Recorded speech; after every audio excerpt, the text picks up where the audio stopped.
오늘은 치질에 숨어있는 내 무의식적 심령과 마음에 대해서 알아보겠습니다. 치질, 생각보다 많은 분들이 겪고 있는 누군가한테 말하지 못하는 그런 문제일 수 있습니다. 직장하고 학문은 대변을 저장하고 배변을 조절하고 최종적으로 수분을 한 번 더 흡수하느냐 배출하느냐는 배변을 양을 조절해 줍니다. 치질의 일반적인 원인은 직장과 항문 주변에 혈관이 부어오르고 팽창하는 질환을 일컫습니다. 주된 물리적인 요인은 너무 오래 앉아 있거나 사무직 관련해 가지고 장시간 의자에 앉아서 일하시는 분들, 쪼그려 앉아 가지고 오랫동안 일을 하게 되면 항문에 그 압력이 모이잖아요. 배변에 과도한 힘주는 상황의 발생, 오랜 시간의 변비와 만성적인 설사도 항문의 압력을 높여 괄약근에 힘을 빠지게 해서 치질의 원인이 되고 비만 등이 원인이 되기도 합니다. 그러면 이런 습관들, 물리적 습관들은 왜 발생하게 되는지 그 마음의 원인을 한번 찾아보겠습니다. 우리의 몸은 우리의 마음을 표현하거든요. 그러면 오래 앉아 있는 습관은 나의 어떤 마음을 대변하고 있는지를 이해하셔야 됩니다.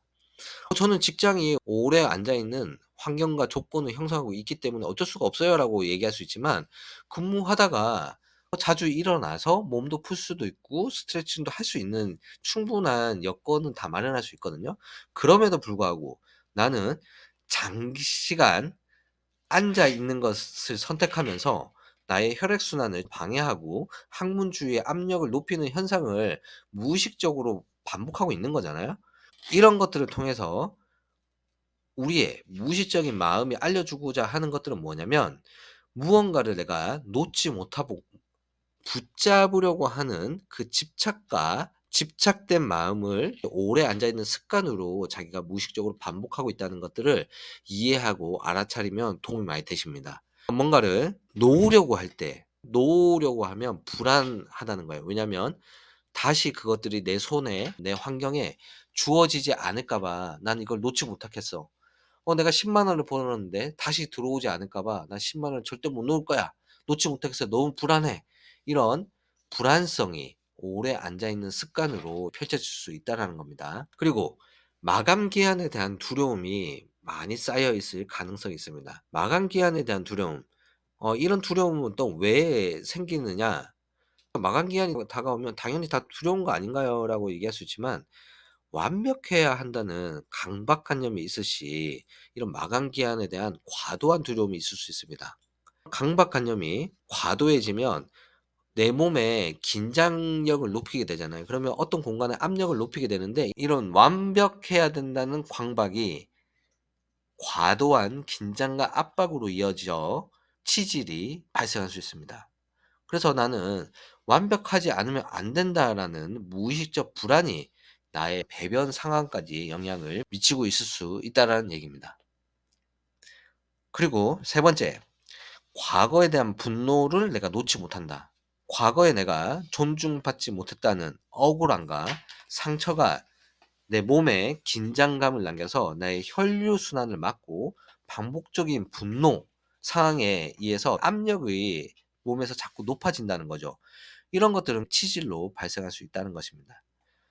버리는 것에 대한 두려움. 이걸 놓으면 나는 다시는 얻지 못할 것 같은 두려움, 상실에 대한 두려움, 무언가를 쉽게 배출하지 못하게 하는 무의식적인 두려움이 있습니다. 이런 부분들은 아마 어렸을 때 내가 엄마나 아빠와 충분히 오랫동안 같이 있지 못하는 두려움, 있지 못하는 상황의 연속선상에서 엄마와 헤어지는 게 너무 두렵거나 아빠와 헤어지는 게 너무 두렵거나, 아니면 내가 충분히 엄마나 아버지한테 충분히 사랑을 받지 못했다는 그런 두려움에 의해서 어떤 것에 대한 집착이 생겼을 가망성이 있습니다. 이런 것들이 너무 과한 압력으로 형성되고 표출이 되면 치질이 발생할 수 있습니다. 마지막으로 짐을 지고 있다는 느낌, 과도한 책임감, 자기 희생이 몸에 부담을 주며 직장, 학문에 무거운 짐을 지고 있는 느낌을 전달해 주는 것입니다. 이런 압력이 이 학문에, 직장에 압력이 과압력을 형성하게 돼서 치질로 표현될 수 있습니다. 짐을 지고 있다. 내가 책임을 져야 된다. 나밖에 해결할 사람이 없다. 내가 기댈 공간이 없다. 기댈 수가 없다. 나를 책임져 주는 누군가는 없다. 나 혼자 해결해야 된다. 이 집안에 뭔가를 할 수 있는 사람은 나밖에 없다. 과도한 압력은 해소되지 못하면 치질로 "이 마음 좀 알아줘." 하는 부분으로 표현될 수 있습니다.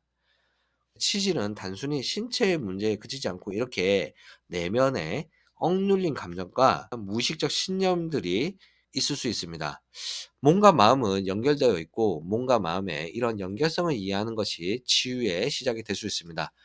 오늘 말씀드린 내용은 의학적 소견이 아니라 몸과 마음의 연결성을 가지고 또 몸을 이해하고 마음을 이해하는 하나의 방법으로 이해하시면 되겠습니다. 오늘도 경청해 주셔서 감사하고 다음에 또 좋은 내용으로 찾아뵙겠습니다. 감사합니다.